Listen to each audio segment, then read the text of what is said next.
नमस्कार, जय हिंद, वंदे मातरम दोस्तों। स्वागत है आप सभी का गुरुजी वर्ल्ड एग्जाम स्टडी प्लेटफॉर्म में। दोस्तों आज की एक ऐसी वीडियो, यूनिक वीडियो दोस्तों आप सभी को हम प्रोवाइड कर रहे हैं जो आपके एग्जाम को पूरी तरीके से ख़त्म कर देगी और एक एक क्वेश्चन एग्जाम में आया हुआ सॉल्व हो जाएगा, क्योंकि कोई दूसरी वीडियो आपको देखने की ज़रूरत नहीं है। इस वीडियो में हम जीन पियाजे के सिद्धांत को ख़त्म करेंगे, बहुत सुपर फास्ट में लेब वाइगोस्की के सिद्धांत को खत्म करेंगे और कोहल वर्ग के सिद्धांत को खत्म करेंगे। आइए क्विक रिवीजन में इस वीडियो को हम देख लेते हैं सारे संपूर्ण निचोड़ में। सबसे पहले जीन पियाजे जो सबसे ज्यादा क्वेश्चंस लेकर आता है आपके एग्जाम में। देखिएगा, जीन पियाजे के सिद्धांत में आप सभी को मैं बता दूं कि जीन पियाजे क्या है, उनके बारे में पहले 2 स्लाइड में हम आपको बता देते हैं जो छोटे छोटे क्वेश्चन सीटेट में पूछ लिए जाते हैं। देखिएगा, जीन पियाजे सिद्धांत में सबसे पहला पॉइंट है कि जीन पियाजे को विकासात्मक मनोविज्ञान का जनक कहा जाता है। याद रखिएगा, जीन पियाजे का संज्ञानात्मक सिद्धांत आप पढ़ रहे हैं। जब क्वेश्चन में यह पूछा जाए कि मनोविज्ञान में संज्ञानात्मक सिद्धांत किसने दिया है, तो जीन पियाजे ने दिया है। जीन पियाजे के संज्ञानात्मक सिद्धांत को विकासात्मक सिद्धांत भी कहा जाता है, इसलिए जीन पियाजे को विकासात्मक मनोविज्ञान का जनक माना जाता है। जीन पियाजे का जन्म हुआ है स्विट्जरलैंड में, 1886 में हुआ है। ये थोड़ा सा एग्जाम में ट्विस्ट लेकर आता है कि जीन पियाजे हैं कहाँ के। कई बार एग्जाम में आया है, बच्चे गलत करते हैं, अमेरिका, रूस, स्विट्जरलैंड और इंग्लैंड दिया होता है, बच्चा कंफ्यूज होता है तो स्विट्जरलैंड मारिएगा। जीन पियाजे की अगर मैं बात करता हूं तो यहां पर दोस्तों मैं बता दूं कि जीन पियाजे एक बेहतर दार्शनिक व साइकोलॉजिस्ट थे। जीन पियाजे महोदय का सबसे महत्वपूर्ण योगदान संज्ञानात्मक विकास के सिद्धांत में माना जाता है। ये लाइन आपको डायरेक्ट एग्जाम में देखने को मिलेगी। ये लाइन आपको इसलिए मिलेगी क्योंकि पिछले कई सालों से ट्रेंड हो रही है, आपकी शिफ्ट में भी आएगी। ठीक है, तो चलिए यहां से एक फैक्ट जो तगड़ा फैक्ट बनता है यह भी आप जान लीजिएगा। याद रखिए, इस वीडियो में कंसंट्रेशन कतई किसी, हर बच्चे को कंसंट्रेशन में रहना है, कंसंट्रेशन कतई खोना नहीं है, याद रखना है। यह आपसे मेरी गुजारिश है, क्योंकि एग्जाम में सबसे ज्यादा 99% क्वेश्चन यहां से देखने को मिलेंगे, याद रखना है। जीन पियाजे संज्ञानात्मक विकास में एक फैक्ट पूछा जाता है कि the language of thought of the child किसकी पुस्तक है। The language of the thought of the child जो है 1923 में पियाजे साहब ने लिखी है, जो एक स्विट्जरलैंड साइकोलॉजिस्ट हैं। ठीक है, जीन पियाजे सिद्धांत में अगर देखा जाए तो यहां पर हम ऑलरेडी आपको बता चुके हैं कि संज्ञानात्मक सिद्धांत को किसने जो है यहां पर दिया है। संज्ञानात्मक सिद्धांत को जीन पियाजे ने दिया है, जो एक स्विट्जरलैंड के साइकोलॉजिस्ट हैं। अब ये संज्ञानात्मक बार बार आ रहा है, ये संज्ञानात्मक है क्या? संज्ञानात्मक दोस्तों है क्या, इसको जान लेते हैं तो मैं आपको बता देता हूं। संज्ञान प्राणी का वह व्यापक और स्थायी ज्ञान है जिससे वह वातावरण के माध्यम से ग्रहण करता है।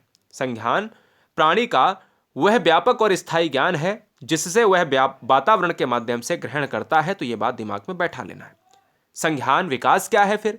संज्ञान विकास दोस्तों वही है ना जो ज्ञान प्राप्त करता है। यह ज्ञान कब तक चलता है? संज्ञान विकास एक्चुअल में चलता है शैशवावस्था से प्रारंभ होकर जीवन पर्यंत चलता है। ये लाइन भी पिछली बार एग्जाम में कई बार पूछी गई है, ठीक है ना, याद रखिएगा।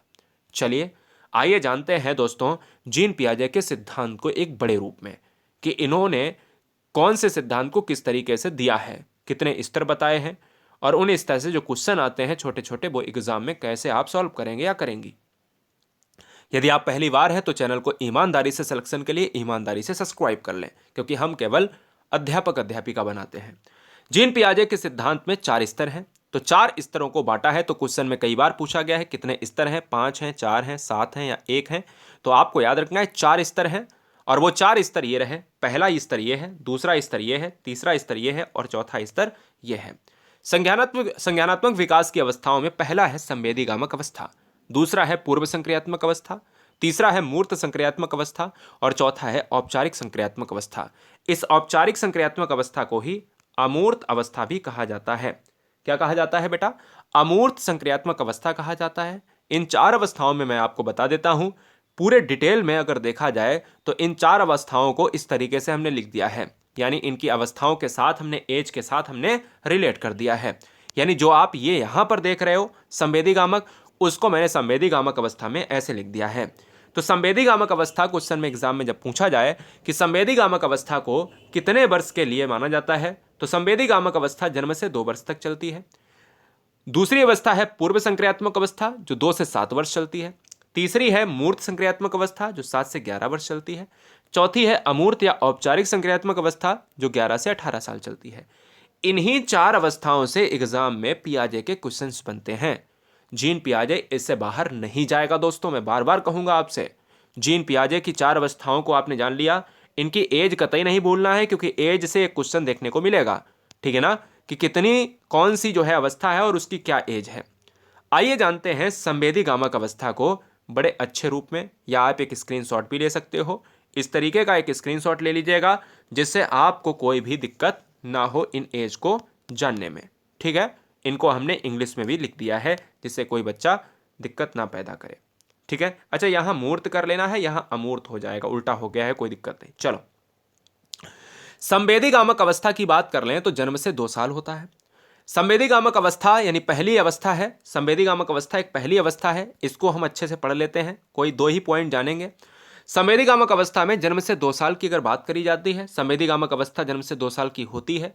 यह वस्तुओं को देखकर, यानी वह वस्तुओं, कौन, एक बच्चा कितना छोटा होता है, वो 0 हो सकता है, 1 साल का हो सकता है, 2 साल का हो सकता है, अभी पैदा हुआ है, नवजात है ना। तो मतलब कहने का है कि जन्म से 2 साल का जो बच्चा है वही बच्चा संवेदी गामक में आएगा। वह वस्तुओं को देखकर, सुनकर, स्पर्श करके, गंध के द्वारा और स्वाद के माध्यम से ज्ञान को ग्रहण करता है। क्यों? क्योंकि बच्चा छोटा है। बच्चे इंद्रियों के द्वारा कार्य करते हैं। नाक, कान जो भी है, त्वचा है, आंखें हैं, कान हैं, है ना, इनसे। रोएगा तो भैया आंखें, भूख लगी है। सुनेगा, प्रतिक्रिया करेगा, देखेगा आपकी तरफ से आवाज कहां से आ रही। परिचितों का मुस्कान के साथ स्वागत करता है तथा आप परिचितों को देखकर भय का, यानी जो वैसे परिचित हो, अपरिचित, यहां पर क्या होना चाहिए, अपरिचित को देखकर भय का प्रदर्शन करता है कि भाई हमें नुकसान हो सकता है क्योंकि मैं उसे जानता नहीं हूं या जानती नहीं हूं।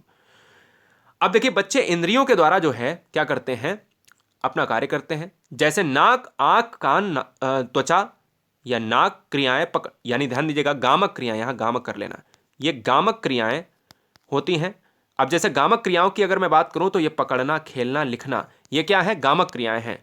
तो ये जैसे अगर कोई प्लास्टिक का आप पॉइंट रख दीजिए, प्लास्टिक का खिलौना रख दीजिएगा तो ये पकड़ लेंगे, तो इसको कहा जाता है गामक क्रियाएं। और ये जो हमने ये वाला इतना पॉइंट लिखा है, ये है बच्चे इंद्रियों के द्वारा सीखते हैं। आइए दूसरी अवस्था जानते हैं। पूर्व संक्रियात्मक अवस्था में क्या करता है कि बच्चा, यहां से पहला क्वेश्चन तो यही पूछा जाता है कि पूर्व संक्रियात्मक अवस्था की एज क्या होती है, 2 से 7 साल होती है। इस अवस्था में बालक पड़ोसी बच्चों के साथ खेलता है क्योंकि बच्चा बड़ा हो चुका होता है थोड़ा सा। अब थोड़ा सा बड़ा हो चुका होता है तो खेलेगा ही खेलेगा, उसके मित्र हो जाएंगे। बालक शब्दों व प्रतीकों का ज्ञान प्राप्त करता है और उन्हें प्रयोग करता है और प्रतीकात्मक खेल खेलता है। आप प्रतीकात्मक खेल की बात करो, आप छोटे छोटे बच्चों के बीच में खेल की बात करो, है ना। अब देखिएगा, टोली में हम लोग भी खेला करते थे। तो 2 से 7 साल का बच्चा होता है, छुपा छुपाई खेलता है ना, भाग दौड़ वाली, जितने भी भाग दौड़ वाले गेम्स होते हैं वो खेलते हैं। तो ये चीजें आपको याद रखना है। पूर्व संक्रियात्मक अवस्था में खिलौने की आयु, यानी खिलौने की आयु जो है किस अवस्था को कहा जाता है, ये डायरेक्ट क्वेश्चंस बनेगा, इंपॉर्टेंट है। खिलौने की आयु इसी अवस्था को कहा जाता है। इस दौरान उसमें भाषा का विकास प्रारंभ हो जाता है। भाषा का विकास प्रारंभ हो जाता है, वेरी वेरी मोस्ट इंपॉर्टेंट, क्योंकि बच्चा इस समय 2 से 7 साल के बीच में आ गया है। पूर्व संक्रियात्मक अवस्था की अगर मैं बात करूं तो बस ये बहुत इंपॉर्टेंट पॉइंट है।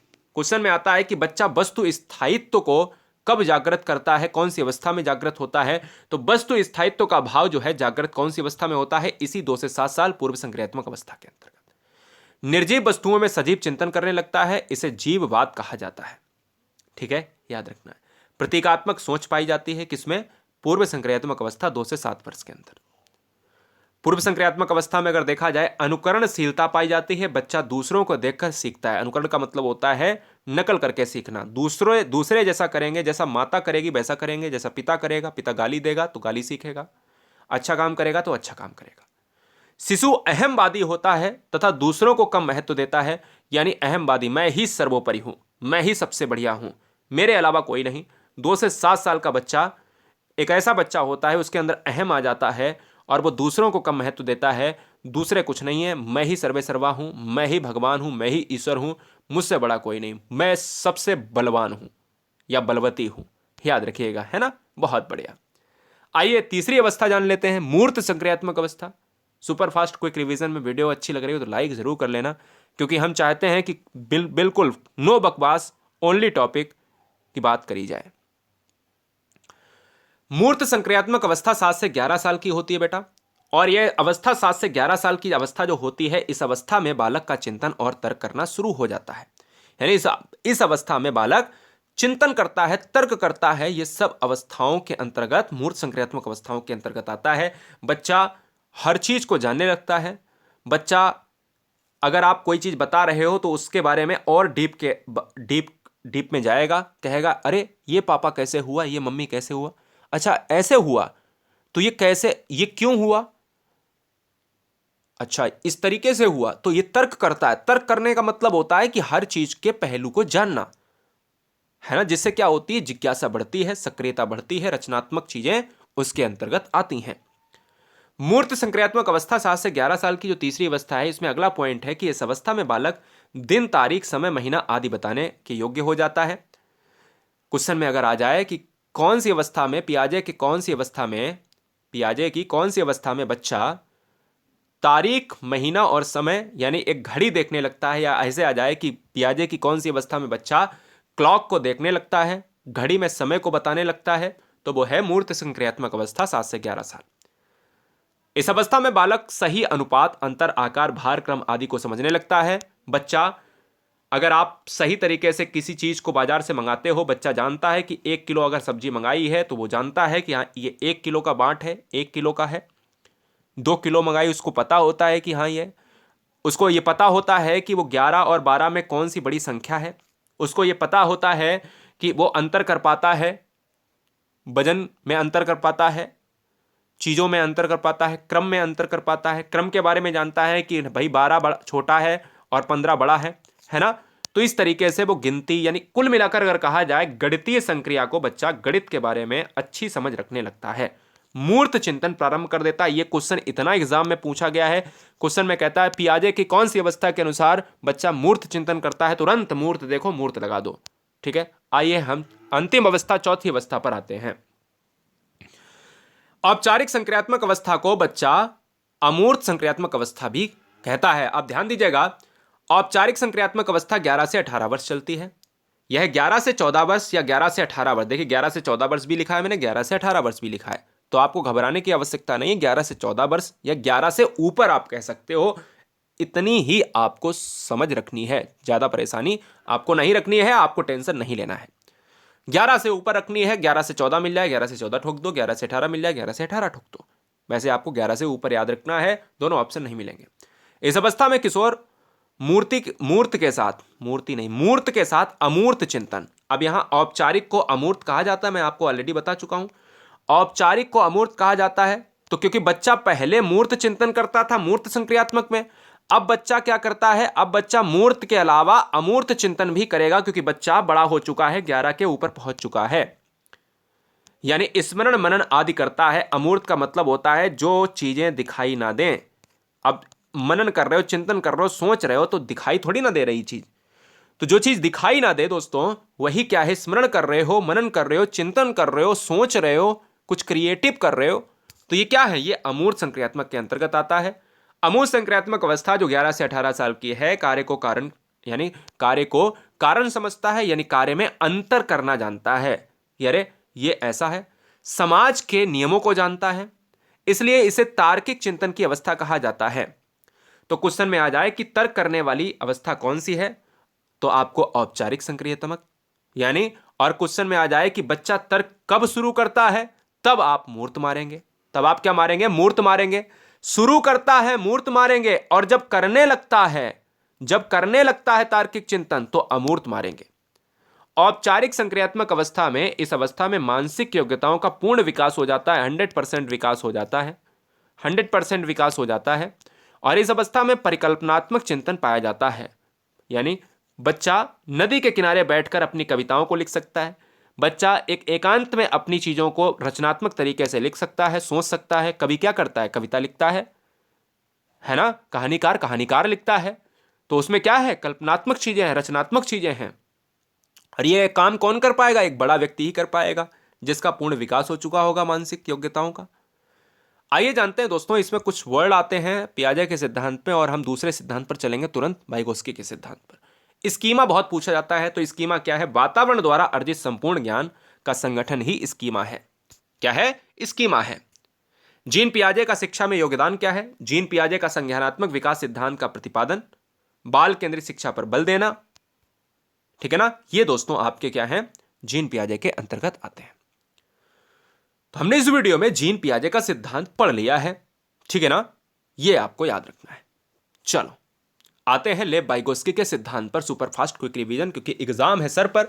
और बच्चे, आप सभी से मेरा एक निवेदन है, क्योंकि अगर हम आज फेफड़े फाड़ रहे हैं ना, तो हम कुछ करने के लिए फाड़ रहे हैं, आपको सेलेक्ट करवाने के लिए फाड़ रहे हैं। क्योंकि हम जिंदगी भर तो पढ़ा नहीं सकते और जीवन भर आप भी नहीं पढ़ सकते। बस एक काम जरूर करके जाना कि ये वीडियो अपने मित्रों में जरूर शेयर कर देना, या बस उनको इतना बता देना कि गुरुजी वर्ल्ड एग्जाम स्टडी एक चैनल है जो आपको अध्यापक अध्यापिका बनाने का काम करता है। केवल सब्सक्राइब कर लें। लेव वाइगोत्स्की का सिद्धांत मेरे लाल, मेरी हर बहन, मेरा हर भाई पढ़ ले तो हम कहते हैं कि उसका एग्जाम क्लियर हो जाएगा। क्योंकि लेव वाइगोत्स्की और पियाजे और कोहल वर्ग, ये तीन सिद्धांत इतना ज्यादा पूछे जाते हैं कि आपको बता नहीं सकते। वाइगोत्स्की का सामाजिक सांस्कृतिक सिद्धांत है। वाइगोत्स्की की अगर मैं बात करूं तो यहां पर दो फैक्ट आपको पहले जान लेने हैं कि लेव वाइगोत्स्की यानी थ्योरी ऑफ लेव वाइगोत्स्की, लेव वाइगोत्स्की एक रूसी मनोवैज्ञानिक थे। उन्होंने मनोविज्ञान के क्षेत्र में विकास मनोविज्ञान पर मुख्य कार्य किया। लेव वाइगोत्स्की एक साइकोलॉजिस्ट हैं, एक रशियन साइकोलॉजिस्ट हैं। उन्होंने मनोविज्ञान के क्षेत्र में विकास मनोविज्ञान पर मुख्य कार्य किया है। थ्योरी ऑफ लेव वाइगोत्स्की में आपको यह वाला फैक्ट आपको देखना है जो यहां पर लिखा है, इसको देखिएगा गौर से, तब तक हम बताते हैं। वाइगोत्स्की के दो स्टेटमेंट बहुत ज्यादा पॉपुलर हैं जो एग्जाम में ट्रेंड होते हैं। वाइगोत्स्की क्या कहते हैं? बच्चे के विकास में समाज और संस्कृति का महत्वपूर्ण योगदान होता है। बच्चे के विकास में समाज इंपॉर्टेंट है, संस्कृति इंपॉर्टेंट है। आपको पता है सामाजिक सांस्कृतिक का सिद्धांत किसने दिया है? वाइगोत्स्की ने दिया है। तो क्वेश्चन अगर आ जाए कि सामाजिक सांस्कृतिक का सिद्धांत किसने दिया है, तो भैया वाइगोत्स्की ने दिया है। इसीलिए कहा वाइगोत्स्की ने कि बच्चे के विकास में समाज और संस्कृति का महत्व बहुत ज्यादा है। यह आपको याद रखना है। लेव वाइगोत्स्की के सिद्धांत की अगर मैं बात करूं तो दोस्तों, वाइगोत्स्की कहते हैं कि हमारे स्वयं का विकास दूसरों के द्वारा होता है। यानी हमारे स्वयं का विकास हम खुद नहीं कर सकते, हमारे स्वयं। ये स्टेटमेंट आएगा एग्जाम में। जरूरी नहीं कि आपके फैक्ट में ये वाला आ जाए, जरूरी है ये वाला भी आ सकता है। ठीक है ना? जरूरी नहीं है ये वाला आ जाए तो जरूरी है ये वाला भी आ सकता है। तो आपको याद रखना है, कोई भी पहलू आपको मिस नहीं करना है। वाइगोत्स्की कहते हैं कि हमारे स्वयं का विकास हम नहीं करते, हमारे स्वयं का विकास दूसरों के द्वारा होता है। लेव वाइगोत्स्की की मैं बात करूं तो लेव वाइगोत्स्की जो है, सिमकोविच वाइगोत्स्की हैं, एक रशियन साइकोलॉजिस्ट हैं। ऊपर ऊपर का नॉलेज ले लेते हैं फटाफट जो हमने अभी तक पढ़ा है। लेव वाइगोत्स्की कहते हैं बालकों में होने वाला सामाजिक विकास का जो सिद्धांत है वो हमने दिया है। लेव वाइगोत्स्की के सिद्धांत को सामाजिक सांस्कृतिक का सिद्धांत कहते हैं। ठीक है, आइए हम जानते हैं लेव वाइगोत्स्की के सिद्धांत को हम क्या किन किन नामों से जानते हैं। लेव वाइगोत्स्की के सिद्धांत को हम जानते हैं दोस्तों भाषा के सिद्धांत से। सामाजिक विकास का सिद्धांत किसने दिया है? तो वाइगोत्स्की मारिए। अधिगम सिद्धांत किसने दिया है? तो वाइगोत्स्की। अब कौन सा अधिगम सिद्धांत? सामाजिक सांस्कृतिक आएगा, उसके साथ मिलकर सामाजिक विकास का सिद्धांत आएगा, जेडपीडी का सिद्धांत आएगा। सामाजिक रचनावाद का सिद्धांत वाइगोत्स्की ने दिया है। सामाजिक सांस्कृतिक सिद्धांत, ये क्वेश्चन आएगा ही आएगा। और जोन ऑफ प्रॉक्सिमल डेवलपमेंट, ये क्या है? ये किसने दिया है? वाइगोत्स्की ने दिया है। ये क्या है? इसको हम अभी आगे चर्चा करेंगे, बहुत अच्छे से करेंगे। ये 2 मिनट से 3 मिनट के अंदर इस सिद्धांत खत्म हो जाएगा। बच्चों को स्वयं सीखने देना चाहिए। जब बच्चा कार्य करने में असमर्थ हो तो उसकी सहायता करनी चाहिए, ये कहते हैं वाइगोत्स्की। और ये बिल्कुल सही बात भी है। बच्चे को स्वयं करके सीखना, भैया हम कहते हैं कि भाई स्वयं करके सीखने पर बल देना चाहिए। और असमर्थ हो बच्चा तो उसकी सहायता कर दो। जहाँ फंस रहा है, ऐसे तो टीचर करता है, बच्चा पहले कर रहा है, जहाँ भैया कोई दिक्कत हो तो पूछ लेना, ऐसे कहता है ना टीचर। बिल्कुल, सवाल फंस रहा है तो पूछ लेना। बिल्कुल।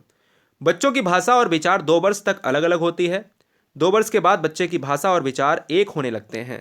ये इंपॉर्टेंट फैक्ट हैं, दोनों इंपॉर्टेंट हैं अकॉर्डिंग टू वाइगोत्स्की। ठीक है ना, याद रखिएगा।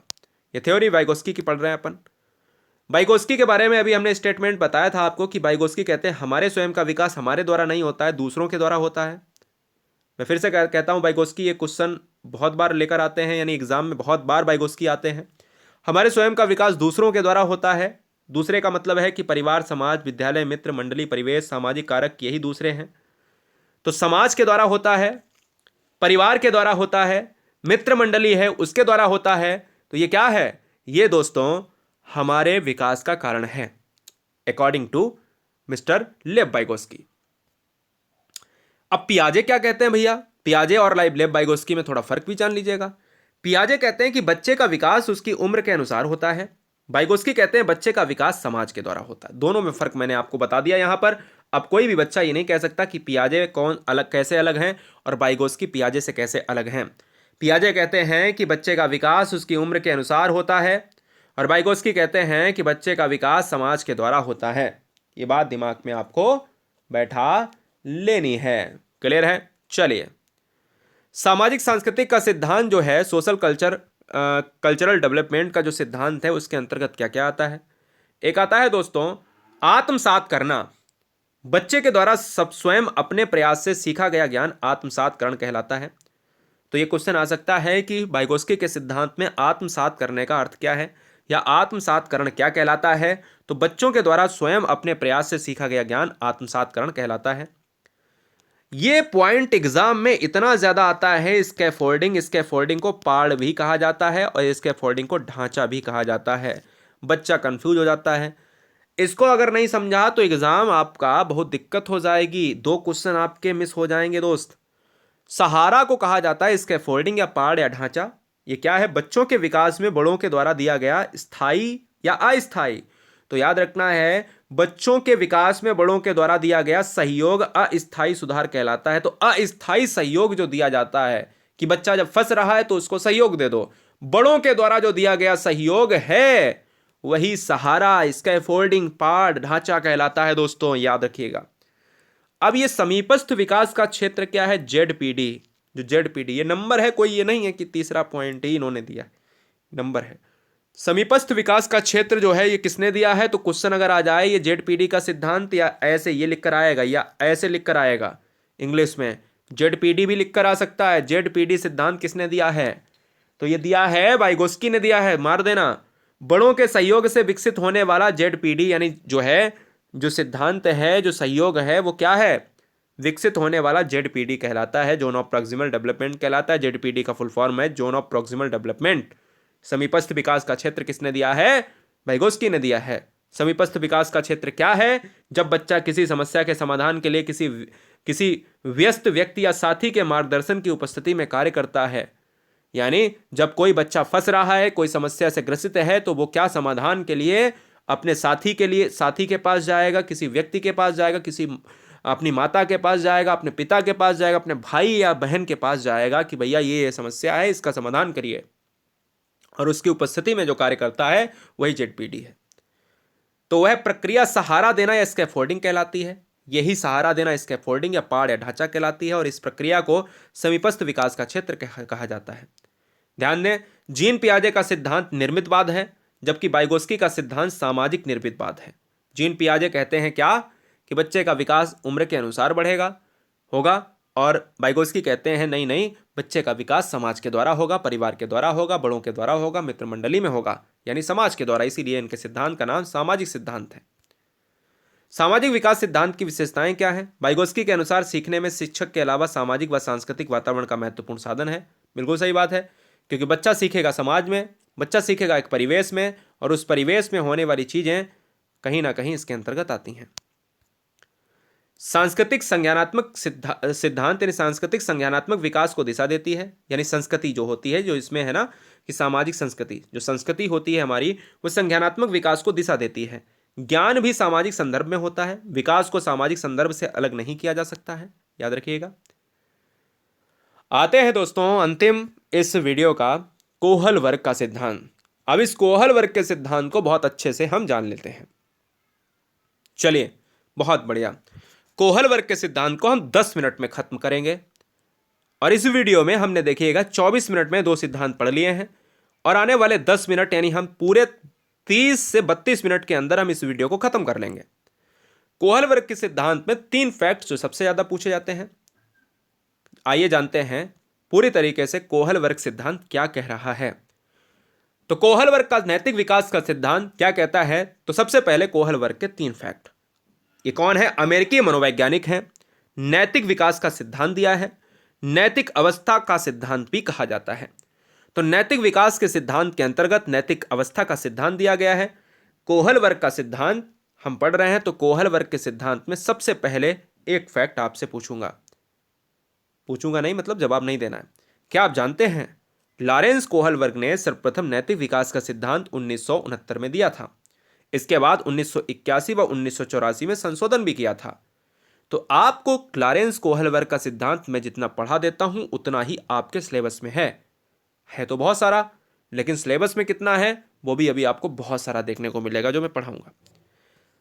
तो एक क्वेश्चन तो ये बन गया कि अमेरिका के साइकोलॉजिस्ट। दूसरा, नैतिक अवस्था का सिद्धांत किसने दिया? कोहल वर्ग ने। नैतिक सिद्धांत किसने दिया? कोहल वर्ग ने दिया। कितनी बार संशोधन हुए? 2 बार हुए। एक कब हुआ? 1981 में। एक कब हुआ? 1984 में। और कब दिया सिद्धांत? 1969 में। नैतिक व्यवहार जन्मजात नहीं होता है, कोहल वर्ग कहते हैं, बल्कि इसे सामाजिक परिवेश से सीखा या अर्जित किया जाता है। लॉरेंस कोहल वर्ग 1927 से 1987 के बीच में एक सिद्धांत लेकर आए, यानी 1927-1987 एक इनकी जर्नी रही है लाइफ की, और नैतिक विकास का सिद्धांत लेकर आए। और नैतिक विकास के सिद्धांत के अंतर्गत बताया कि इसके 6 चरण होते हैं। उसने पाया कि यह चरण सार्वभौमिक होते हैं। ये बात आप दिमाग में बैठा लीजिएगा, यूनिवर्सल होते हैं। कोहल वर्ग का नैतिक विकास का सिद्धांत 3 अवस्थाओं में बटा हुआ है और इसके 6 चरण होते हैं। मैं बार बार कहूंगा, यानी कोहल वर्ग के नैतिक विकास के सिद्धांत में अवस्थाएं अगर पूछे कि कितनी अवस्थाएं हैं तो तुरंत मार देना 3। यानी अवस्थाएं पूछे ऐसे कितनी हैं तो 3। अगर पूछे चरण कितने हैं तो कितने मारेंगे आप? तो 6 मारेंगे। ठीक है। तो कोहल वर्ग के सिद्धांत में नैतिक विकास की सिद्धांत की जो अवस्थाएं हैं उसमें अवस्था है भैया 3 हैं, और उसके सब स्टेज हैं, स्टेज के जो सब स्टेज हैं वो हैं 6, यानी 6 चरण। मतलब इसके भी 2, इसके भी 2, इसके भी 2। हम इसको जानेंगे, पहले तो इसको तो जान लीजिएगा कि पूर्व परंपरागत अवस्था में कितने साल की है? 4 से 10 साल की है। परंपरागत अवस्था 10 से 13 साल की है। उत्तर परंपरागत अवस्था 13 से ऊपर है। ठीक है ना। प्री कॉन्वेंशनल स्टेज जो है 4 से 10, कॉन्वेंशनल 13 से, पोस्ट कॉन्वेंशनल 13 वर्ष से अधिक। कोहल वर्ग का नैतिक विकास का सिद्धांत क्या कहता है मेरे लाल? कोहल वर्ग ने बच्चों के साथ 20 साल तक विशेष प्रकार के साक्षात्कार किए और उनमें जो स्टडी का निचोड़ निकला उसके बाद एक नैतिक विकास का सिद्धांत दिया। 20 साल तक दोस्तों अध्ययन किया, 20 साल तक साक्षात्कार किया, इंटरव्यू लिया और उसके बाद एक सिद्धांत दिया, नैतिक विकास का सिद्धांत, जिसके 6 चरण बताए और 3 अवस्थाएं बताई जिन्हें आसानी से पहचाना जा सकता है। अब कैसे पहचाना जा सकता है ये जानते हैं। कोहल वर्ग का नैतिक विकास का सिद्धांत इन 6 चरणों में से प्रत्येक चरण नैतिक दुविधाओं को सुलझाने में अपने पूर्ण चरण से अधिक परिपूर्ण होते हैं। कोहल वर्ग का नैतिक विकास का सिद्धांत कहता है कि भैया हमारे सिद्धांत में 3 अवस्थाएं हैं, 6 चरण हैं। 6 चरण में प्रत्येक चरण नैतिक दुविधाओं को सुलझाने में अपने पूर्ण चरण से अधिक परिपूर्ण है।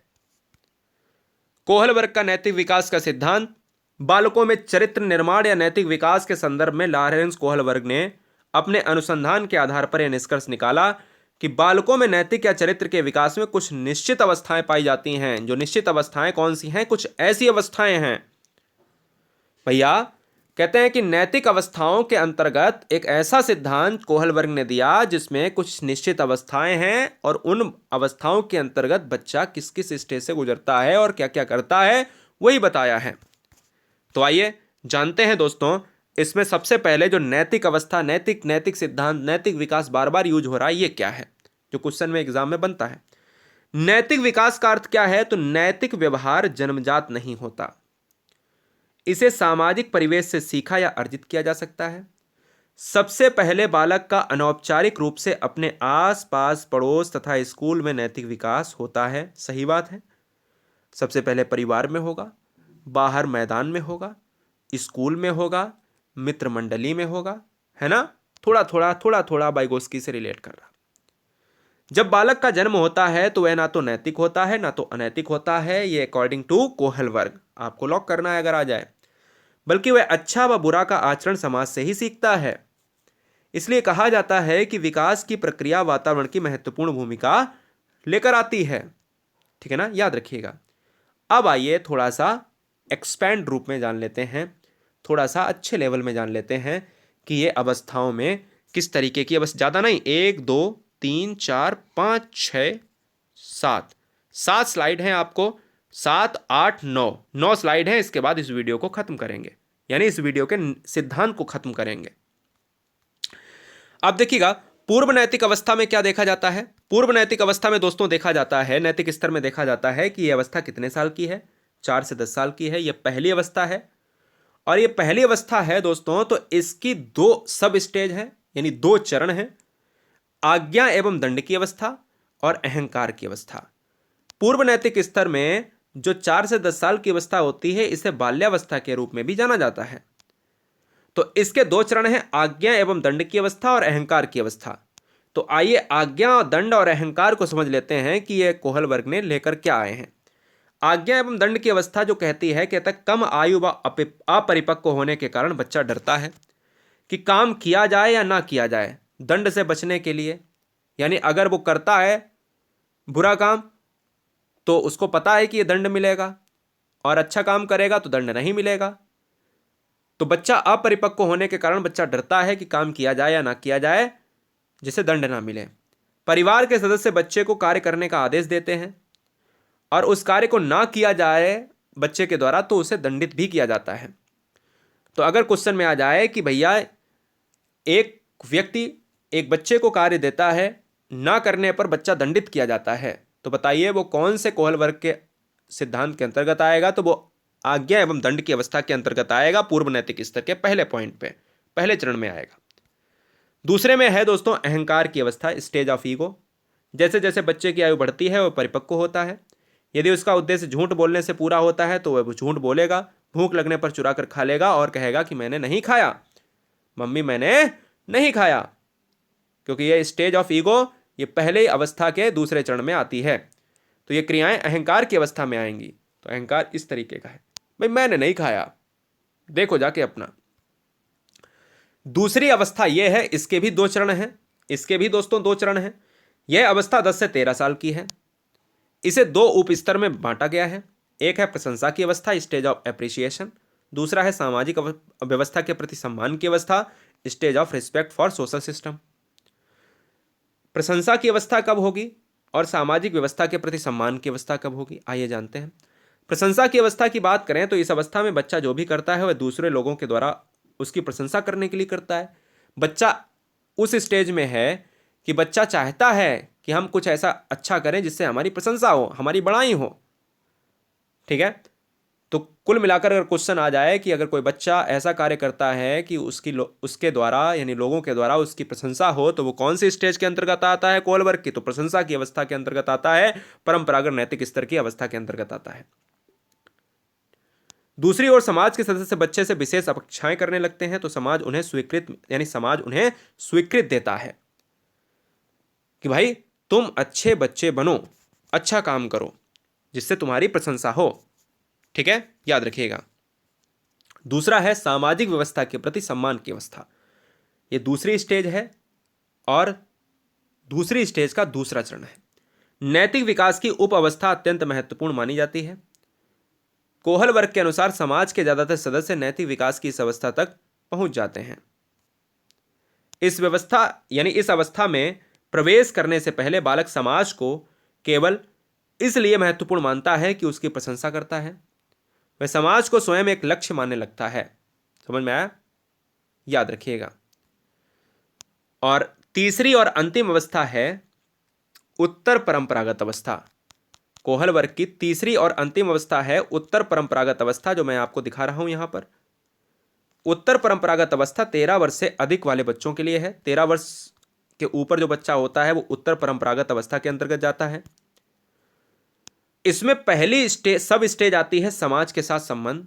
कोई भी बालक इस अवस्था में समाज के प्रति अच्छा कार्य करता है। वह नहीं चाहता कि समाज के साथ उसका समझौता टूटे, क्योंकि बच्चा बड़ा हो चुका है, 13 वर्ष से ऊपर हो चुका है। कोई ऐसा समाज के विरोध में कार्य नहीं करेगा जिससे उसका समाज के साथ समझौता टूटे। समाज के बनाए हुए नियम पर चलता है, सही नियम पर चलता है। दूसरी इसकी सब स्टेज है सार्वभौमिक संबंध। इस अवस्था में बालक विवेक का प्रयोग करता है और कुछ नियम अपने आप से बनाता है। वह सोचता है कि समाज में क्या अच्छा है क्या खराब है।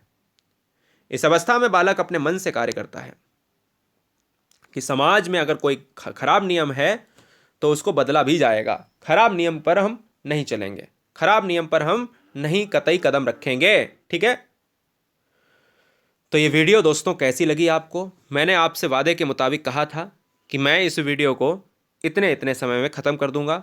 हमने इस वीडियो को बहुत कम समय में ख़त्म किया है। अगर आपने गुरुजी वर्ड एग्जाम स्टडी का टेलीग्राम नहीं ज्वाइन किया है तो आप ज्वाइन कर लीजिएगा। 3 सिद्धांत एक साथ पढ़ाना बहुत छोटी चीज़ नहीं है दोस्त। मैं कहता हूँ ना, हर बच्चे के लिए एक सिलेक्शन इंपॉर्टेंट है, उसके घर में एक सरकारी नौकरी में लाऊंगा। जय हिंद, वंदे मातरम, इंकलाब जिंदाबाद।